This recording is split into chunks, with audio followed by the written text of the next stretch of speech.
we have an impact on the world. Nice. With everything we do, we have an impact. And if there is something that we intervene in the wrong way, there is consequences.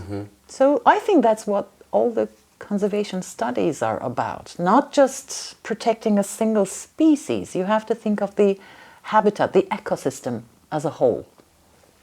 The butterfly effect, as you would call it.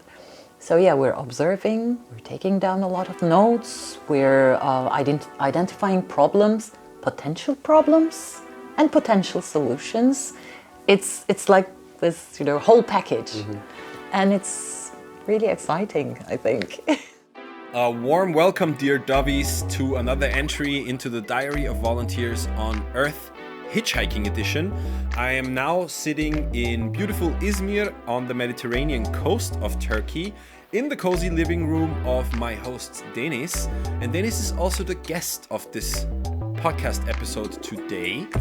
And none of this was really planned. It all happened very spontaneously, basically just within half an hour. And let me just tell you that after 17 days on the road so far, I've come to understand that sometimes going with the flow just makes things happen eventually.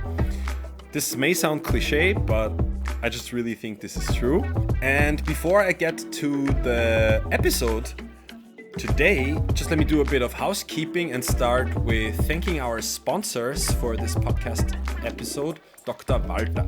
Dr. Walter is the insurance company that I went with for this trip, and probably neither my parents nor Dr. Walter should be hearing this, but with the amount of streets that I've already crossed without any sort of pedestrian crossing and with cars going by really fast, I'm super glad and happy that I have a good insurance, will cover and save me if anything really happens. Fingers crossed and knock on wood that it doesn't.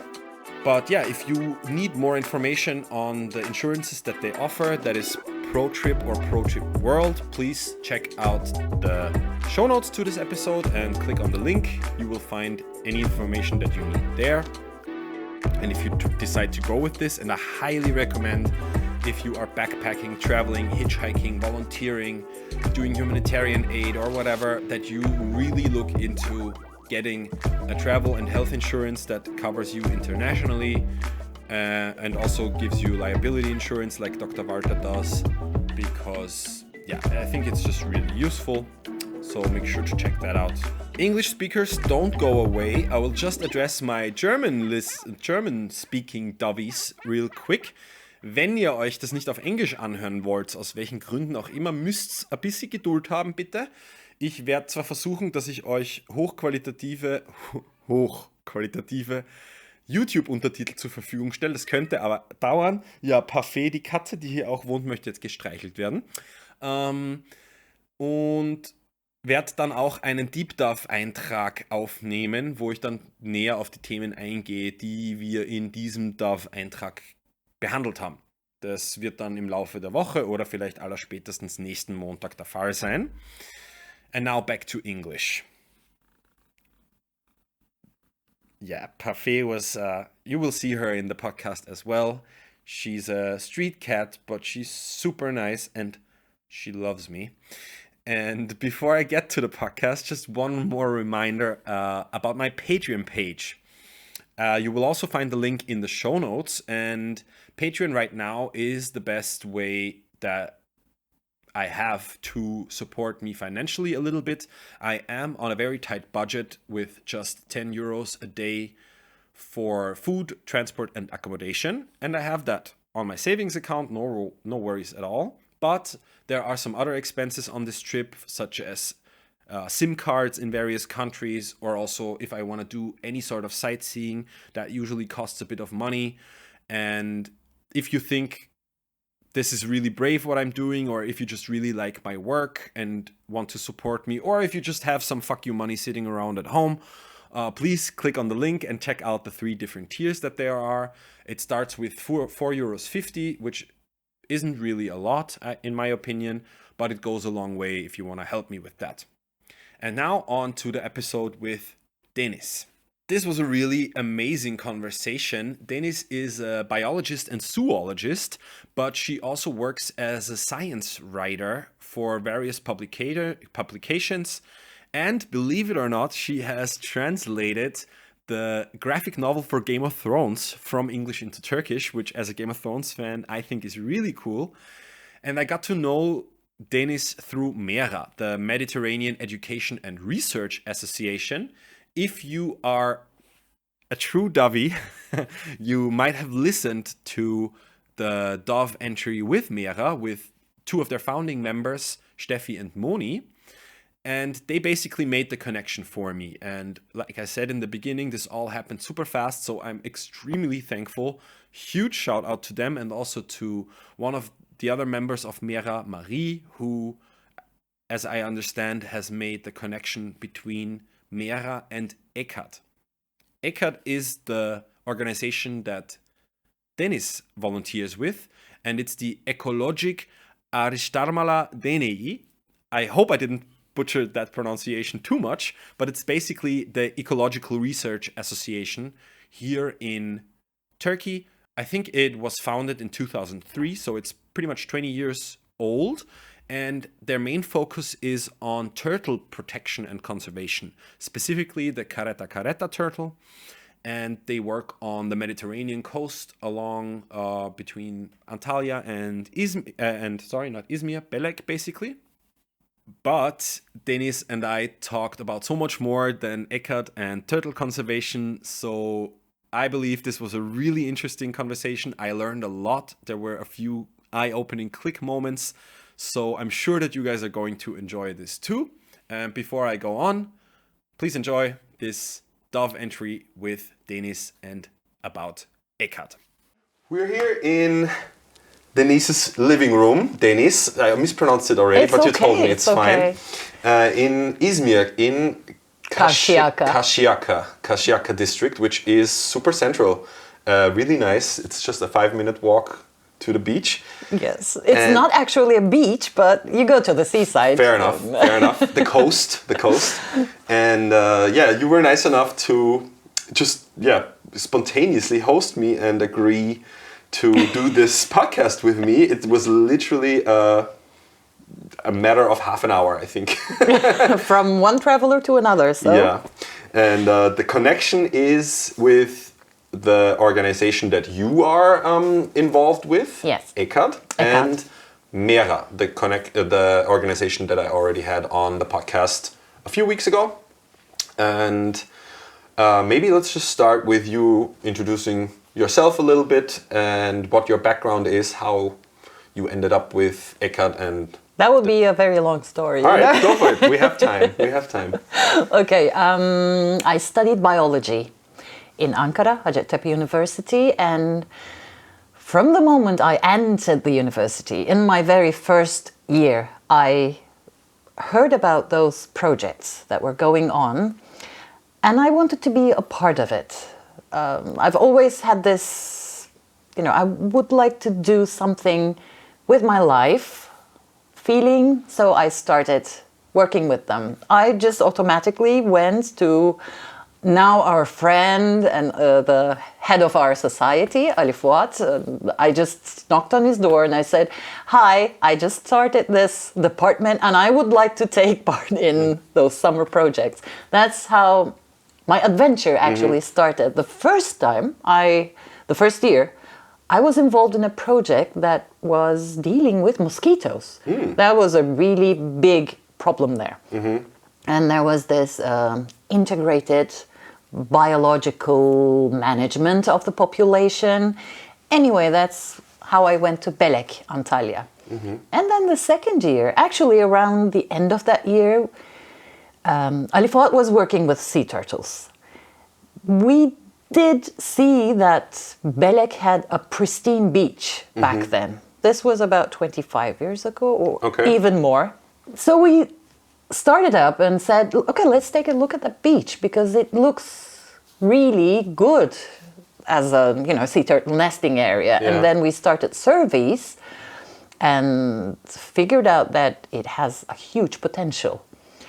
And every day every year we got more crowded. We started with only 3 people, just the next year, the next summer. And in a matter of 2 years, we were 30 people there. Wow. Yeah, because Belek has a very long beach. When you say Belek, people only think about the tourism center, which at that time had only 5 or 6 hotels. Now it's over 100. Wow. And there's the west part and the east part. So in total, it's a 35-kilometer long beach. And we had to find more people to work in that. Anyway, it started like that. I graduated, but we were always working in Belek. We were always working with sea turtles. We had different names back then. Okay. And after I graduated, I think in 2003, we established EKAD. Okay. Ecological Research Society. And then we started taking projects and got in contact with other sea turtle research groups around the world. And yeah, it's been going on just for ever information since. exchange, basically, Yes, and yes. Gaining their expertise. Of course. Yeah. Of course. And sea turtles are not that local. We are dealing with a Mediterranean population. Sure. So data from all other Mediterranean countries help each other within the study. Of course, not all of the countries are able to do these surveys, but with Greece we have especially good connections because we keep exchanging information. What happens here is most likely to happen there as well. Sure. So that was the start of this whole network. And Mera was just recently Your added. connection started. Yes, through Marie. Shout out. Yeah, thanks to her, because I believe that it's going to be a great contribution in both ways for both NGOs.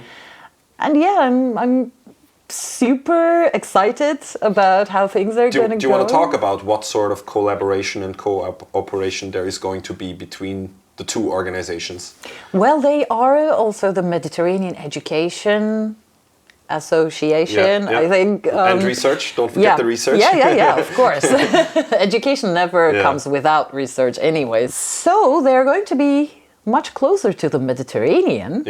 And we will be offering them opportunities to come and work with us anytime they want. They may even bring their own projects. It doesn't have to be sea turtle related. Okay. Because when you think about the Mediterranean, there are lots of different species. Sure.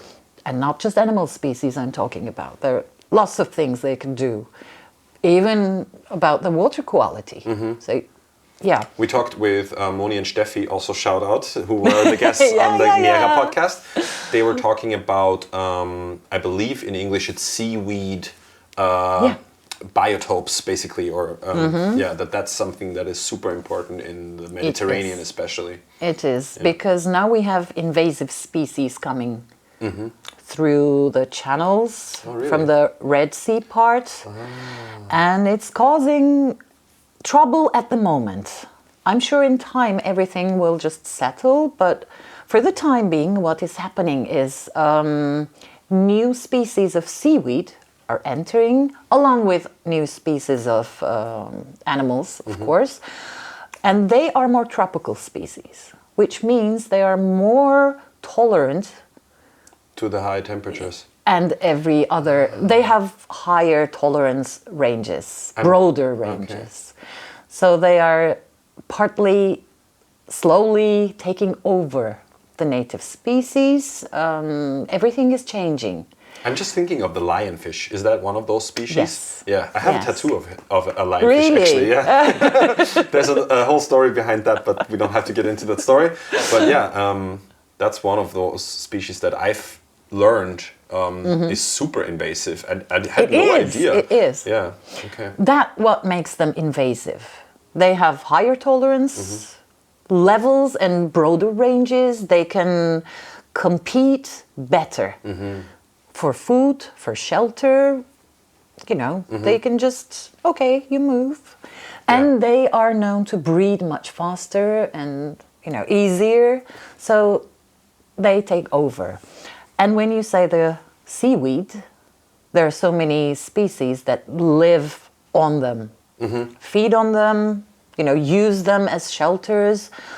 What we had, we still don't know if it's relevant or not, but about 5 or 6 years before, we suddenly started to get a lot of stranded sea turtles, Calonia midas, which feeds on seaweed. So at that time, we didn't have the chance to, you know, actually work on it, but the hypothesis just stayed in our minds. Could it be because the species was mistaking the new seaweed for its regular food, and then causing some unwanted reaction? Yeah, because all of them were juveniles. Juveniles don't come on the beaches. They come near the shores, but they don't come out. They stay for years and years in the sea, right? Yes, until they reach the maturity to actually lay eggs. It's very rare that they come ashore, just maybe to practice, I don't know. But almost all of the stranded turtles were juveniles. So we were just thinking about that. But, you know, questions like that pop up. And I think it's the best part of science, because you see things and then you have questions and then you start observing things with a different eye. So, Mera can do a lot of research with our collaboration, and with their help, we can also expand to new areas. So it's going to be a win-win situation, I think. We love win-win situations. Yeah, we do. Okay, I want to get a little even further back in your personal biography, because we share the interest for animals. That was always my dream job as well, to become a zoologist. For reasons I don't want to get into now, that changed. We need to make another podcast on those reasons, like your desires, your tattoo. No, actually, it's easily explained. I just, when I was like, you know, a teenager, I was still very fascinated with animals. But then I realized that there's so much science that at the time I found to be boring behind those animals. And then I just lost interest. That's as simple, actually, as it is. That is just natural, I think. Yeah. But other people, I guess you stuck with it. And I just because I went on the field. I'm sorry. Okay. That was going to be my question. What was your fascination, and what led to you wanting to become a zoologist, wanting to be a biologist? How that happened? Becoming a biologist. Well, I've always been a person to ask questions about life, about myself, about other living things, with an observant eye. Honestly, I wanted to become a doctor in the first place. So medicine was my going to be field. But then, I don't know, something clicked. And at the end of the university in Turkey, we take exams. And then according to the points that you score, and according to your choices, you make choices, then you're, you know, directed to those departments or universities. But so you mean at the end of high school you take those exams? Yes, on your very last year. So like A-levels, or we call it Matura in Austria, where you finished. Probably. And based on the results, and your choices. So you start your university. My list was, of course, filled with medical education, and just 2 days before I sent in my papers, I erased them all. And I just put 4 biology departments. I don't know, just something clicked. And I had a really nice 4 years in biology. I loved every second of it. But what I loved the most was going on the field. My mother is still angry with me for not spending a single summer with her, but I would do it again. Yeah. That was the high point, because in the classes, you read, you listen to stuff, but when you're on the field, you're using all of your senses, and while doing that, you understand. Yeah. Okay, I'm That's learning right. things. Yeah, that's right. That is why things makes. This is Parfait, by the way. Yeah. She loves me, as you can see. That's where things start making sense. Yeah. First-hand experience. Yes. Yeah. With everything. The first time I saw this huge animal and watching her do this whole process. You're not talking about Parfait, you're talking about turtles, right? You never know. But yeah, a female turtle, seeing her, lay her eggs, excavate that nest for the first time, it was like, wow. Yeah. It's almost magical. I experienced this in Costa Rica, where they have a huge national park. I'm missing the English word, but they're basically also doing conservation. And we had the chance to watch one female lay eggs, and they were also tagging her while because they're in trance, right? When they lay the eggs. I was gonna say that. Yeah, and that's such a weird experience to watch. Can you explain that actually? What happens from a biology perspective, or is that still a mystery why they are in trance like that? No. It's not. That doesn't start at once. She's very picky. Okay. They are very picky. You first, if you are careful, you can see like heads coming out of the water and taking a look around to see if it's safe. And then she comes out. She keeps checking the sand with her, this part. The throat, or neck part. The lower part of her chin. Okay. So she digs.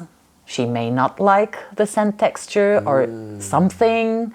So until she decides on the perfect spot, she's really picky. And then she starts digging. Once she takes her position to start laying eggs, then she's in trance. It's probably about, the egg coming at the cloaca part. So it's a point of no return. Okay. Even if you touch her, you do something, if she's an older, more experienced female, she just stays there. Okay. Of course, ideally, you don't do anything. We just lay behind her and even try to be careful about not sending our shadow over her. Okay. So that she won't be disturbed. Yeah. We just wait. Sometimes it takes 1.5 hours, but it's an amazing procedure. And even now, still, I feel so touched because this same thing has been going on for almost 100 million years. Yeah. They're ancient animals. Yeah. And you can see that. Yeah. They're huge, they're carefree because they've seen it a lot. They've seen it all.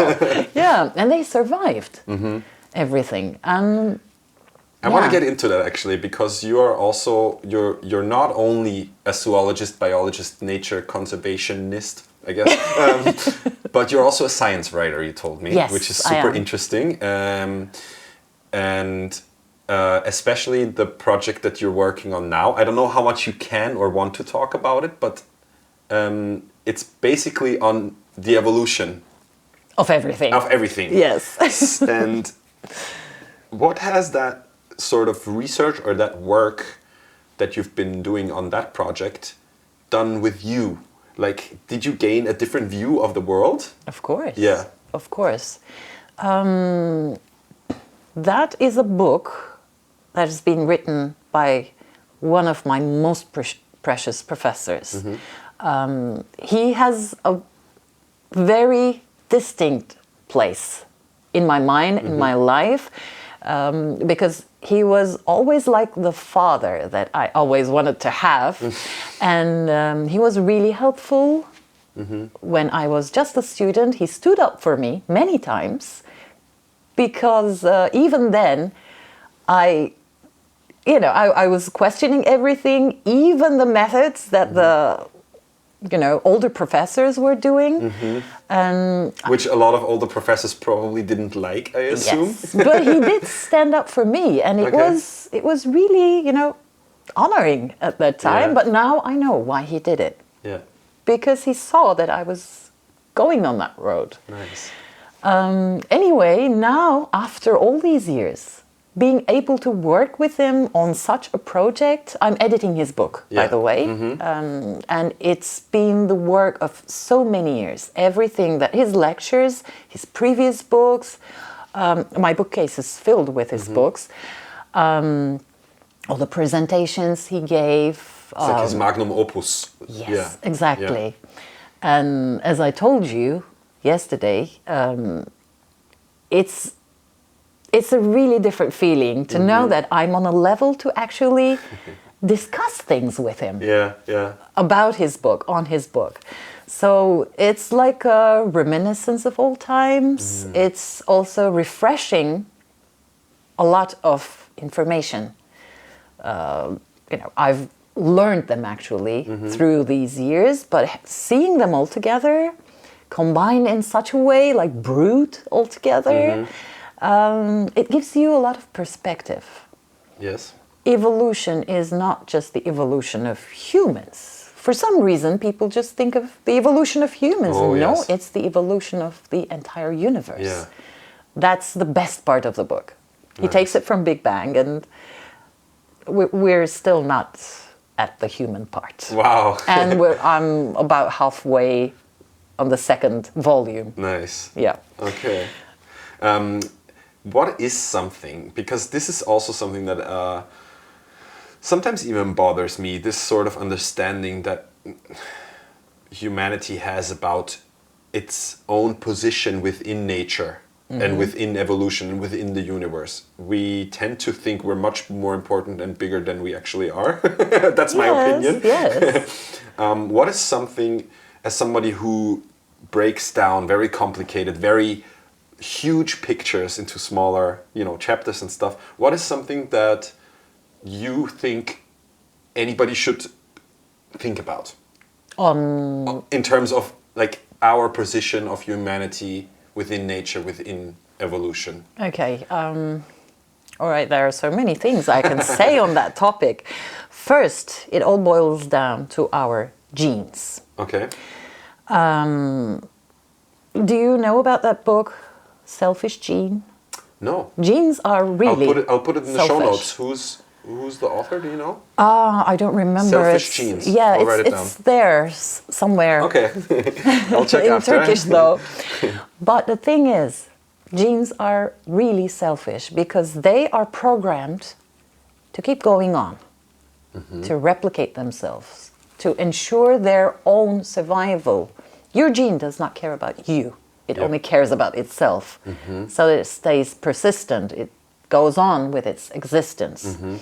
So I've always thought that maybe other species think that they're the most important species as well. We just don't know that. That's a possibility. I'm pretty sure cats do. Yeah. So, yeah, because we are looking at everything from our own perspective, we may be missing out on some clues. So, yeah, anthropocentric thought puts humans in the middle of everything, that everything is about humans, all for one, but not one for all. So, whoa, I have to compute that. all for one, but not one for all. Or some animals are more equal than others, sort of thing. You Okay, know? yeah. But yeah, it comes from our genes. Also, it might be related to the fact that we have followed a very different evolutionary line. We are not connected to the nature anymore. So the brain's evolution... But that's just something we perceive, right? It's not actually like that. Because obviously we are still part of nature, don't you think? In essence, we are. Yeah. But brain-wise, no, we are not. Okay. I don't think so. We've eliminated natural selection. Think about it. Yeah.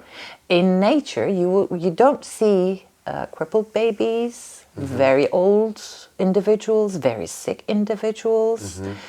These are what makes natural selection and evolution work. Oh, I've never thought about it that way. But we have eliminated that.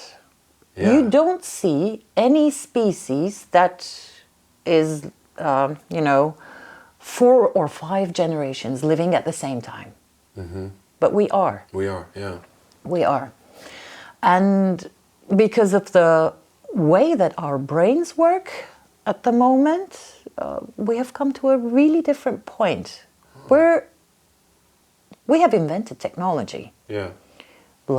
Not languages, they have their languages as well, but we have invented lots of different things. And by clinging onto those, we have followed a very different line.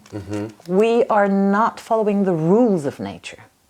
Yeah. Of course, the nature reminds itself to us Yeah. every now and then, but that's just how things go. I like playing devil's advocate sometimes, and Yeah, please do. I'm gonna do it and push back a little bit on that in a sense where when some people might feel, for example, it is an amazing achievement that we have eliminated this natural selection process. It is an amazing achievement that we can have 5 generations living at the same time. How does that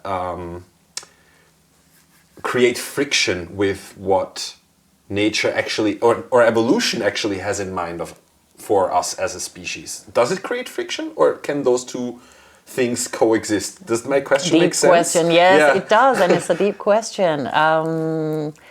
It should actually not create friction and go towards its way. Evolution does not necessarily mean making progress in the best way.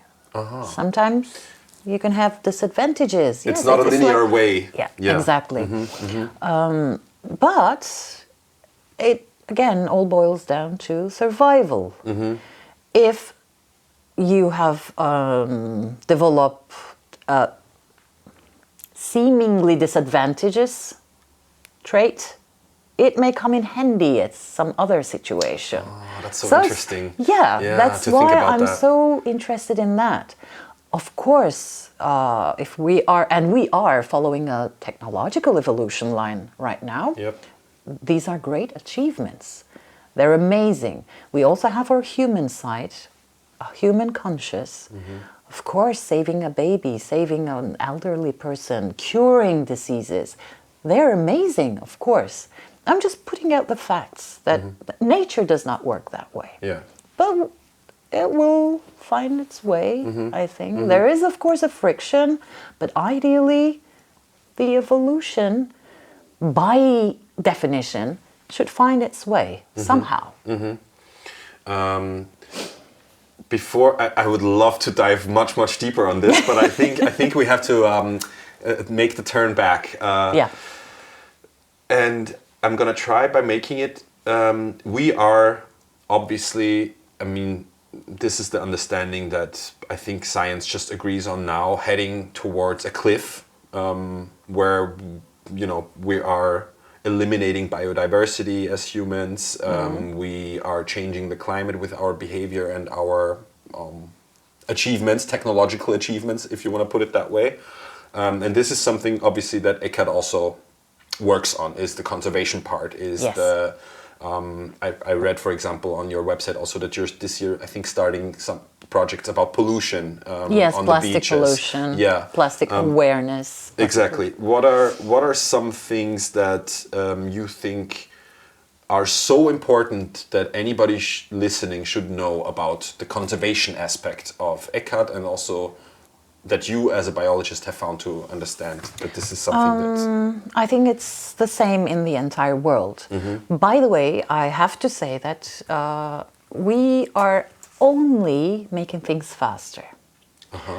There are lots of cycles in the world, in the Earth's history, I'm going to say. There have been many climate changes, many mass extinctions, smaller extinctions. We're intervening. Yes, but these have happened in the past as well. So what we are doing now, conservationists are doing now, is to, backtrack things into their natural progress. And slow them down if we can. Yes, yes. You have to have black and white at the same time. Yeah. So interesting that you say that, because that's the picture that is used the most, the black and white. Also in that discourse about those topics, I feel like oftentimes it's boiled down to either you're on that side or you're on that side. And no, I didn't want to mean that. Okay. In order to have white, and in order for white to have a meaning, you also need the black. That's where I was going. Yeah. Okay. In order to have light, you need shadow, and in order to have shadow, you need light. Yep. Yeah. Okay. Exactly. Yep. So the conservationists are now trying to give a bit of a higher chance to animals that are on the brink of extinction. By the way, very possibly that the sea turtles will not be extinct before we go extinct. They have survived so many things. I was serious about talking when I mentioned those 100 million years. They have been around for a long time. Yeah. They always find a way. Climate change may have unexpected short-term effects on them because their genders are temperature dependent during their incubation time. Yeah, true. I knew that. But somehow, I'm pretty sure that they will find a new strategy to battle that. Because if it gets too warm and all the sands are too warm, there would only be one gender and... All females. Yeah, all females. Okay. Smash the patriarchy.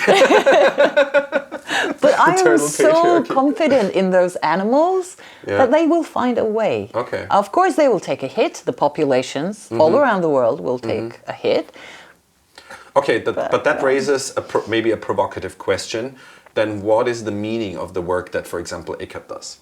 If they will find a way anyway, why do we have to care? Why do we have to bother? Observe. We're observing and seeing how it goes. Okay. And documenting them. Or if something like that happens, I'm clearly just, hypothetically speaking at the moment, if a lot of networks are working on the same thing, we have higher chances of noticing different patterns.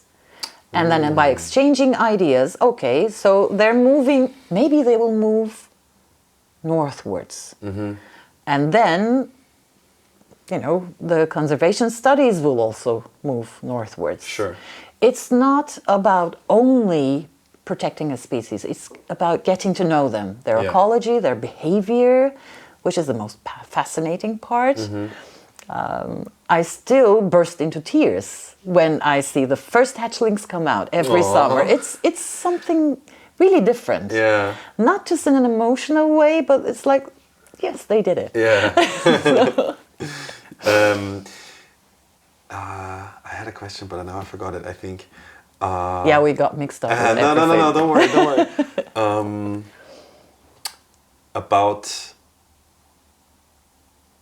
But for the sake of helping you put things back in track, maybe.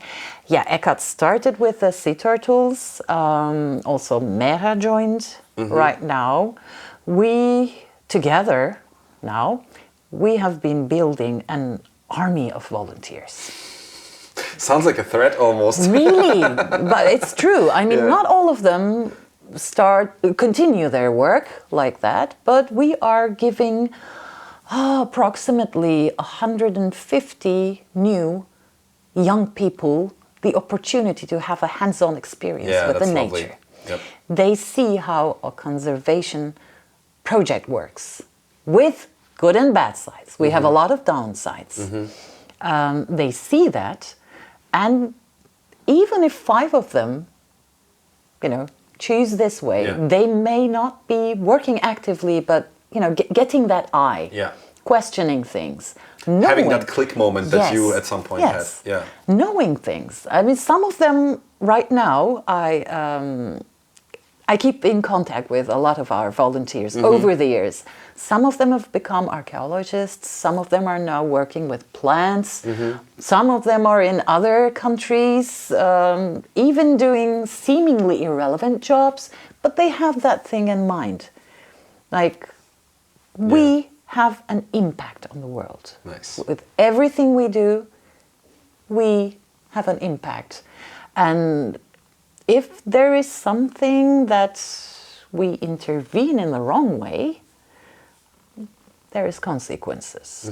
So I think that's what all the conservation studies are about. Not just protecting a single species. You have to think of the habitat, the ecosystem as a whole. The butterfly effect, as you would call it. So we're observing, we're taking down a lot of notes, we're identifying problems, potential problems, and potential solutions. It's like this, whole package, and it's really exciting, I think. I think so too, and that's what I wanted to say is because I've been saying this a lot lately, I guess. Collaboration over competition is what it's about, and that you are collaborating with other organizations, that that you're building those networks. Yes. And in a sense, in a philosophical sense, and this might sound cliche to some people, but it is all connected. It is. Like everything on our planet, if we perceive it that way or we don't, we can't change the fact that it is. That's the butterfly effect that you were talking about too, I think. Yeah. Something that happens here will have an effect over there. We might not see it right away, and we might not ever actually perceive it personally from our point of view, but it is connected. So we're building data, like books, a whole library. Knowledge, in a sense. Yes, I was going... My friends will love this part, because they always make fun of me for... that's a whole nother story that I might tell you afterwards. So that's what it's all about. And also there's this volunteering part. It's also a way of life. Yes. And by becoming a volunteer, or at least having a taste of it at some point, may change things a lot for you.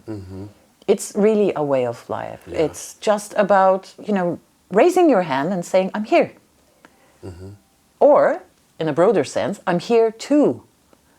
Because, you're becoming a part of a community that works for the same purpose. And I think it's a great gain for young people to experience this. You're not waiting for anything in return, the essence of being a volunteer, but you actually get a lot. That's also fascinating. That is fascinating. It's every single volunteer experience is a once-in-a-lifetime experience on its own. Always different. One year you have one problem, the other year you have an entirely different problem. Same with achievements. So...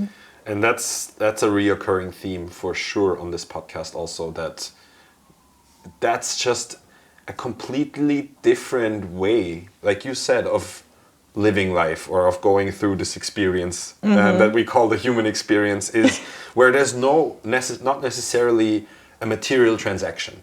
That's what it boils down to me often, and that's why I'm also, trying on this trip to show people that there's people taking me on a truck without any transaction. I mean, the guy who took me yesterday, Bülent, he made a joke in the end before dropping me off at the gas stations. He typed in the translating app or spoke, so how much you gonna pay me now? And for a second I was like, you're joking, right? And he was like, yeah. And then he started smiling. Or also couch surfing or whatever, you name it.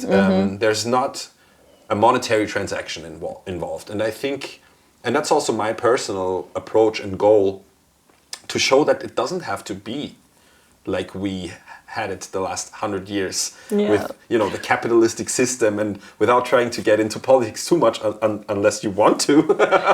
but then again, we have black and white, because we have that somewhere. Sure. People have started to look for alternatives, and then we have the white, and it has a meaning. Yeah, that's an interesting. So if we didn't have the other part, we probably wouldn't exist. Yeah, or it would have a different meaning. So we do need. Okay, so if I'm translating it in my head correctly, we need that monetary or whatever transaction as well, so we can have something like volunteering. And otherwise it wouldn't exist. It would just be uniform. Yeah. Everything would be the same. Yeah, that's a very interesting perspective, actually. Okay, speaking of volunteering, and also probably with a look at the time. Yeah, we talked a lot, didn't we? We're good. What are some ways to get involved with EKAD, with MERA, if people who are listening are like, wow, this is so cool, I really want to be part of this, and I really want to have that hands-on field experience at one point. How do they start, and what would you recommend? Also, what should they be prepared for, and what should they bring to the table also? Because I feel like this is something that came up in the last podcast. It's not, maybe this is different because it's not humanitarian work, it's conservation work, basically. But I don't think there is too much of a difference. Okay, so what are some things that people should be aware of? Okay, I'll start with EKAD and MERA first, because it's going to be the shortest part. We have our websites, both organizations have their websites, and we have a lot of information. I'm sure MERA does as well. So yeah, you can just visit the websites, and if you ever write sea turtle on any search engine, that the organization names come up. And there are also volunteer portals or networks that take all these projects, they collect them in the same place. So there are lots of opportunities that they can find online. What are it's easy. Is there any networks that I should put in the show notes that I don't think there's any need, because there are hundreds of them, like you know, green Fair volunteers, volunteer something. But volunteering opportunities is the keyword that you need to write, and then you see everything. If you would like to get more information about EKAD or MERA in particular, you just write their names and you can find everything online. About becoming a volunteer, the only thing that they need to put on the table is goodwill and an open mind. That's all. Nothing else. That's all. Open mind, open heart. You have to be open to good and bad experiences. The shadow and the light, again. There again, it is. Again. Yeah. Am I making a really yin-yang? Okay. It is a yin-yang vibe, but I'm all there for it. I love it. Okay, all right. But that's just how one nourishes oneself, I'm going to say. Yeah. You have to see both parts so that you can create your own gray area. Like, there has to be 0 and 1 and everything else in between. It's, you know, in your mind, you should create that range. Sure. Experience helps you, and volunteering is the best way to get experience in any field. Like, you can do humanitarian work, you can do construction work, you can do nature work, lots of different things. Or even service, in a sense, where you're volunteering at a hostel or whatever. True. True. Lots of different things. So yeah, that's about the only thing. But do expect downsides along with Not everything is gonna be rosy and Yes. lovely. Yeah. If I should talk about nature conservation studies in particular, this actually came up in one of our meetings with Mera. Always unexpected things happen, emergencies happen. You can get a phone call in the middle of the night and said, hey, there's a wounded turtle. Things like that can happen, and if that becomes too much, it can alter the entire week's schedule. So that's something that you should also expect. You might be promised a schedule, but it can change. Yeah. So a certain level of flexibility. Yeah. Yes. Yeah, that's important. Yeah. Okay. Cool. Did we forget to cover anything? You have something that you still wanted to mention. No, it's fine. I was just going to show them for as examples of the approach of other companies. Yeah. Now, most of the companies have their social responsibility projects. Ooh, that's a whole nother topic we could get into, actually. You know, the greenwashing part and stuff of that too. If that's the case with some, like how you can distinguish genuine interest in that change and in If it continues. Yeah. Okay. And how it continues. Sure. This is actually a clothing brand, and quite a popular one. Okay. I think it's worldwide. Not a sponsored ad, but Okay. we'll put it in the. If you want to edit it Indigo later, turtles. but it's Mavi. It's a jeans brand. Oh, okay. And yeah, they just started it as part of their social responsibility project, but they have continued over the years. That's just 2 of them. So every year they prepare like little like Designs. designs, yeah. and they give this to every volunteer. So it's like a nice. little Okay. memory. A little gesture. Yes. Also T-shirts Yep. and everything. So yeah, they are. And you don't see Mavi anywhere. Okay. It's just a turtle. All right. Yeah. Yeah. That's a line that they have Indigo created. turtles. Yeah, indigo turtles. That's like the name of the line. campaign. What is it called? I'm so bad in fashion. I don't even know Yeah. what that's called. But I know. Hi, hello. Yeah. People will know what we mean. Okay, so it's a section, Yeah. and within that section, it's the section itself is called Indigo Turtles. Okay. Anyway, so it's been so many years that they have been with us now. Nice. They come and stay at our camp now. A huge group comes. Okay. We have dinners together. We organize concerts together. There are also celebrities working with them because, they're a clothing company. They work Sure. with models Yeah. and actors and actresses. Do you want to name drop anybody? Oh, there are so many because if I start, There's no stopping. no, I may forget some people. Yeah, sure. And so then they will be offended. Yeah, let's not do and that. I would feel bad. Anyway, so these people come and go on the field with us. Get as dirty as we do. Nice. So that's really nice. I mean, that's what I would call genuine because they come to our camp, stay in tents. These are corporate people and they love it. So every year we are, and they are, I know that too, they are also looking forward to it. Nice. They come and stay with us, help the cleaning of the camp. So they become a part of our team and then go on the field with us. By the way, we wake up at 4:30 in the morning, but they all wake up, they love it, even for a couple of days. They do it, and then you make connections. They send us volunteers, bring their kids. I think, Lovely. Yeah, I think it's a win-win. So you're also, are you also open to other companies or other people Why trying not? to cooperate in that way? So if anybody, I'm not the one to decide, actually, but Sure. yeah, why not? Always reach out and you can. True. Asking is for free, we say. We're having so many nice moments. Like we also work with the local authorities, the governors, the municipalities. Nice. It is amazing to see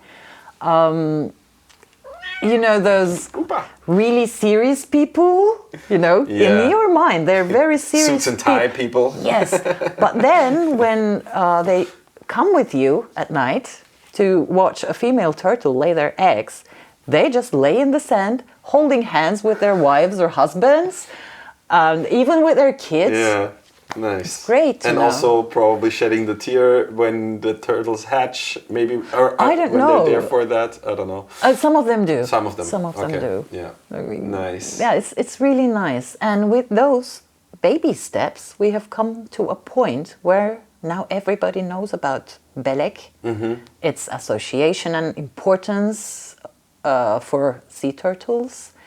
And we have even started having hotels working with us, collaborating, trying to, you know, this is a really nice story I'd like to tell. The first time we started there, as I said, there were only 5 or 6 hotels. And we have to patrol the beaches. They would not let us on their beaches.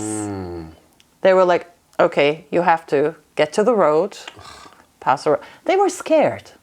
Sure. Because they didn't know what was waiting for them. But over the years, we have given them educations, provided them with brochures, and then the tourists started to become interested in it. Those people that really did not like turtles at that time are now calling us and asking us, what should we do to increase the number of our nests? Nice. They're adopting them.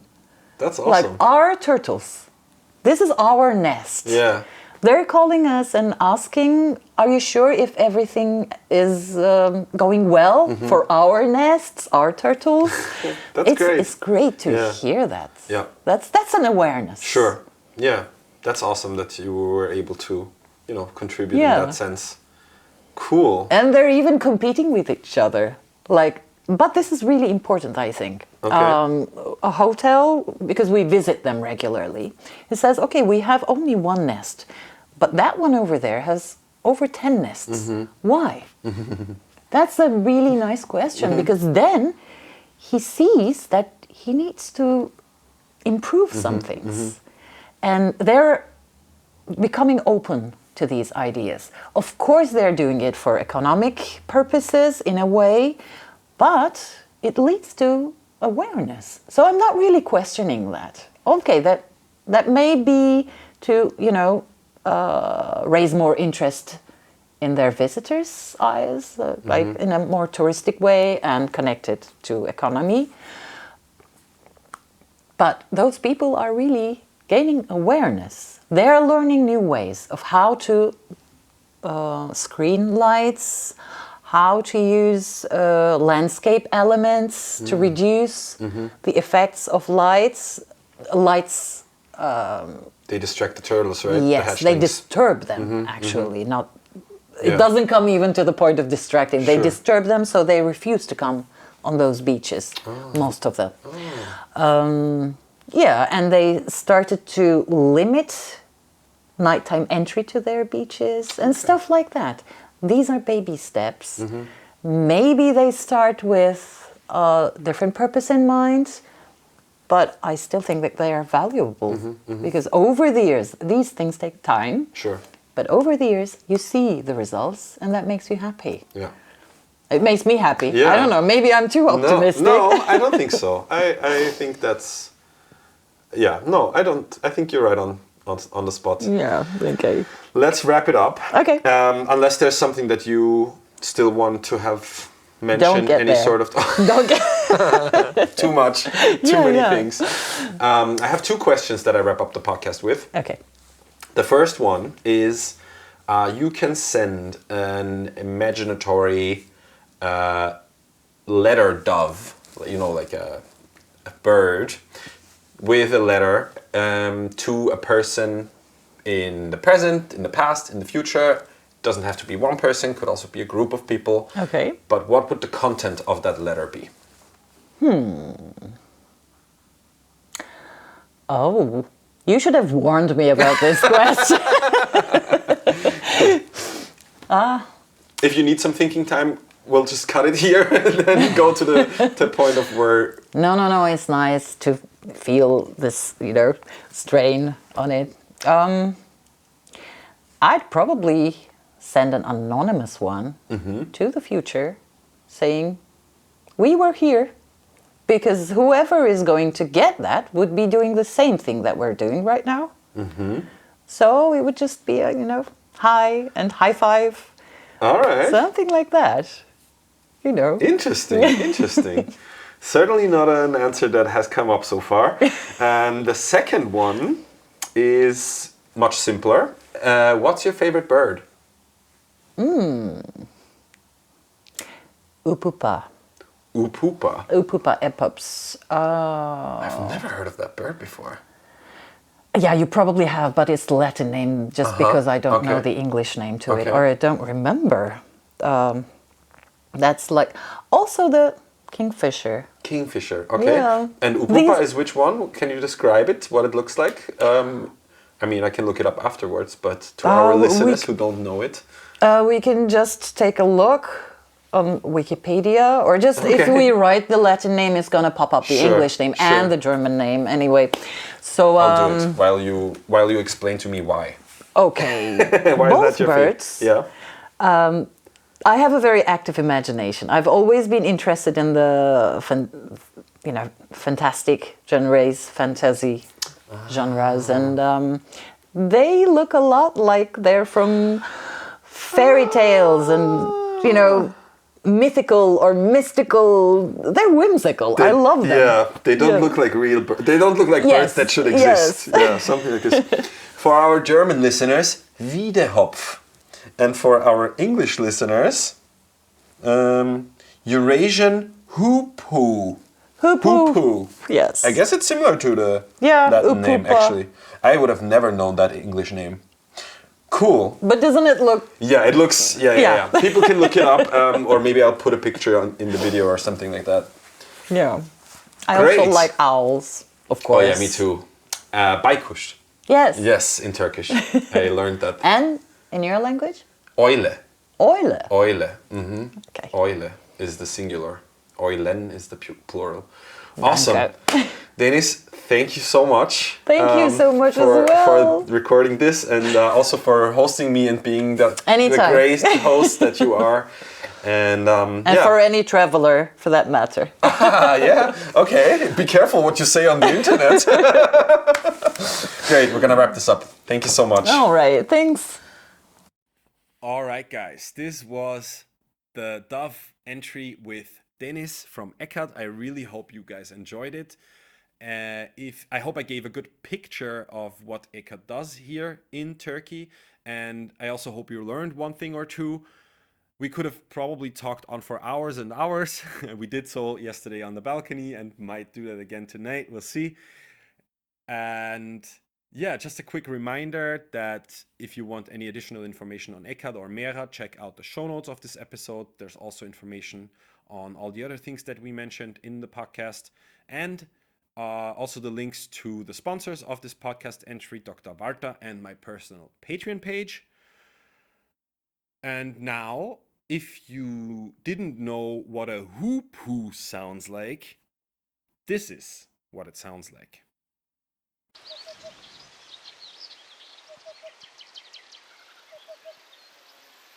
So, thank you guys for tuning in and for listening. See you or hear you next time. Check out some of the other podcasts and videos. And yeah, much peace and love. Until next time.